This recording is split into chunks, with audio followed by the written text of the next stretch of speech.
Masyarakat internet, kita bahas sesuatu yang selalu spicy. Ini bukan gosip tetangga sebelah, tapi lebih gede, lebih chaotic. Sebelum kita mulai, jangan lupa subscribe ya. Percaya deh, subscribe itu gratis. Klik tombol subscribe biar selalu update dengan isu-isu yang seru. Dengan subscribe, semangatku buat terus berbagi informasi juga bakal makin ngebut. Ya, sekarang mari kita mulai. Jadi, berita yang panas nih. IHSG anjlok 2 kali dalam seminggu, dolar naik ke 16.661. Kayak katanya ini tertinggi sejak krisis 98. Wow. Nah, kalau ekonomi udah drama kayak gini, kalian pasti tahu ada sesuatu yang off. Dan bener aja, setelah ditelusuri, ternyata ini buntut dari aksi demonstrasi mahasiswa yang menolak pengesahan RUU TNI. Demonstrasi ini bukan hanya sekedar protes biasa, ini adalah reaksi terhadap kekhawatiran yang lebih besar tentang pengaruh militer dalam kehidupan sipil dan berpotensi pelanggaran hak asasi manusia. Menurut ekonom dari Seleos, Nailul Huda, perubahan dalam Undang-Undang TNI ini bikin pasar saham naik. Terlihat dari penurunan tajam IHSG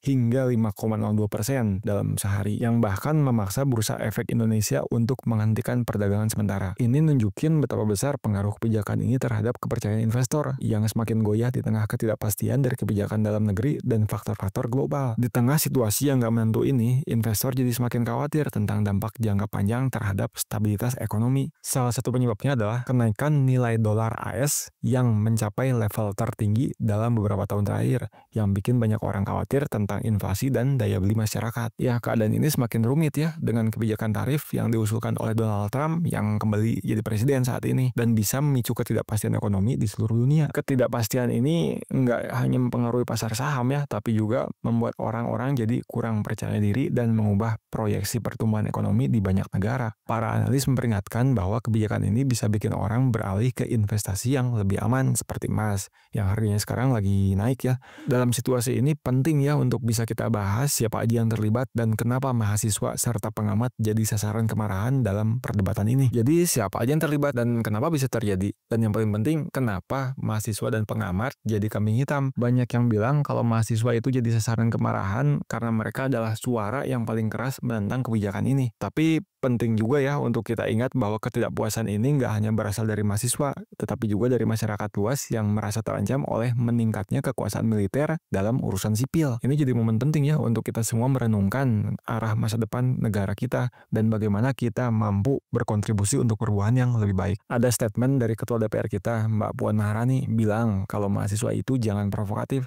Katanya kedua belah pihak harus menahan diri. Pertanyaannya, siapa duluan nih yang nyulut api? Coba bayangin deh, kalau misalnya kalian lagi makan cilok enak-enak nih, terus ada yang nyamber tanpa bilang permisi. Terus kalian ngomong, jangan gitu dong. Terus malah kalian yang disalahin. Logikanya di mana? Ngomong-ngomong tentang logika, kita juga nggak bisa mengabaikan RUU TNI yang telah kita bahas sebelumnya. Karena ini benar-benar mind-blowing, masih jadi pertanyaan sampai sekarang. Kenapa RUU TNI ini dibahas secara diam-diam di hotel berbintang pula? Mau dibilang staycation, tapi ini kan rapat anggaran negara, harus banget ya di tempat mewah. Padahal dampaknya kan dirasakan oleh seluruh rakyat. Gimana gak curiga kan? Dalam konteks pembahasan RUU TNI yang kontroversial, muncul pertanyaan besar mengenai transparansi dan akuntabilitas dalam proses legislasi. Hal ini semakin diperparah dengan respons aparat terhadap aksi demonstrasi mahasiswa yang mengekspresikan ketidakpuasan mereka. Ketika mahasiswa berusaha menyuarakan pendapat mereka, mereka justru dihadapkan pada tindakan represif yang menunjukkan adanya ketegangan antara aspirasi rakyat dan tindakan pemerintah. Bahkan ada mahasiswa yang kena jemput paksa. Wah, mahasiswa sekarang kalau demo nggak butuh semangat juang aja ya. Jadi harus butuh skill ninja juga biar nggak kena ciduk. Dan nggak hanya mahasiswa yang merasakan dampak dari situasi ini. Seperti yang kita ketahui, media juga mengalami tekanan yang cukup berat. Salah satu contohnya adalah yang kemarin, yang menimpa Tempo, yang mendapat teror kepala babi dan bangkai tikus. Apa mungkin ada keterkaitan dengan pihak tertentu, termasuk pemerintah? Ya ini cuma dugaan aja ya. Nah ini yang gak kalah kocak tapi miris. Menteri Pertanian Amran Sulaiman baru-baru ini mengeluarkan pernyataan yang cukup kontroversial. Ia menyatakan bahwa ada pengamat yang bakal dipenjara karena dianggap sebagai musuh negara. Nah, buset, sekarang menganalisa dan mengkritik pemerintah termasuk kategori kejahatan negara. Welcome to dystopia, bro. Pernyataan ini menimbulkan pertanyaan dan pastinya kekhawatiran di kalangan masyarakat, terutama dalam konteks demokrasi yang seharusnya menjunjung tinggi kebebasan berpendapat sebagai salah satu pilar utama. Tapi dengan adanya ancaman bagi mereka yang mengkritik pemerintah, kita harus bertanya, di mana letaknya kebebasan berekspresi kita? Apa kita udah memasuki era di mana suara-suara kritis dianggap sebagai ancaman bagi stabilitas negara. Pertanyaan ini pasti mencerminkan keresahan yang mendalam di hati masyarakat. Lebih jauh lagi nih, laporan dari hukum online menunjukkan bahwa kebebasan berpendapat di Indonesia seringkali terancam oleh berbagai regulasi dan tindakan represif. Banyak pengamat dan aktivis yang merasa tertekan bahkan terancam ketika mereka berusaha menyuarakan pendapat mereka. Hal ini jadi menciptakan suasana ketakutan ya yang menghambat diskusi terbuka dan kritis yang sangat dibutuhkan dalam masyarakat demokratis kan. Dengan demikian kita bisa lihat gimana pernyataan Amran ini bukanlah sebuah insiden terisolasi melainkan bagian dari tren yang lebih besar. Tren ini menunjukkan bahwa pemerintah berusaha untuk mengontrol narasi publik dalam situasi di mana kritik terhadap kebijakan pemerintah bisa berujung pada tindakan hukum. Pastinya banyak orang yang akan berpikir dua kali sebelum mereka mengungkapkan pendapat. Ini jelas bukan tanda-tanda yang sehat ya bagi negara yang mengklaim menjunjung tinggi prinsip-prinsip demokrasi. Ketidakpastian ini menciptakan iklim di mana kebebasan berpendapat itu terancam dan ini harus menjadi perhatian kita semua. Dampak dari pernyataan ini juga signifikan terhadap media yang berfungsi sebagai pilar keempat demokrasi kan harusnya. Media tuh memiliki tanggung jawab untuk mengawasi dan mengkritik pemerintah. Tapi dengan adanya ancaman seperti ini, mungkin media akan berhati-hati dalam melaporkan berita yang berpotensi kontroversial. Sebagai contoh, insiden yang menimpa Tempo ya,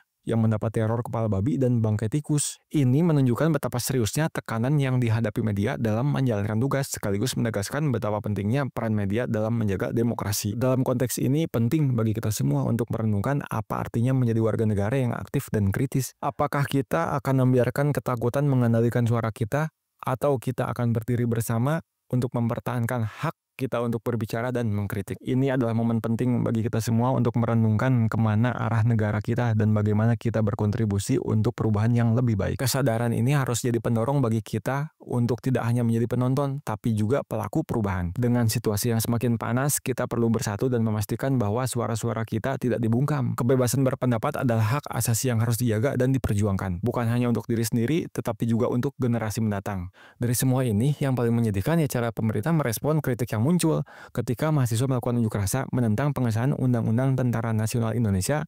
Pemerintah merespon dengan tindakan represif, termasuk penggunaan gas air mata untuk membubarkan demonstrasi. Yang lebih mengkhawatirkan yaitu simbol teror berupa kepala babi yang dikirim ke kantor media Tempo menunjukkan betapa seriusnya ini ancaman terhadap kebebasan pers dan kritik. Tapi kalau ditanya tentang isu ekonomi, pemerintah tuh tampak menghindar dari pertanyaan dengan jawaban yang nggak memuaskan. Ya seolah-olah berusaha mengalihkan perhatian dari masalah yang mendesak. Hal ini mencerminkan ketidakmampuan pemerintah menghadapi kritik secara konstruktif dan menunjukkan perlunya dialog yang lebih terbuka dan transparan. Jadi kesimpulannya, kalau kita lihat dari segala kejadian ini, apa ini pertanda demokrasi kita makin sehat atau malah makin mendekati game over? Sekarang saya lempar ke kalian.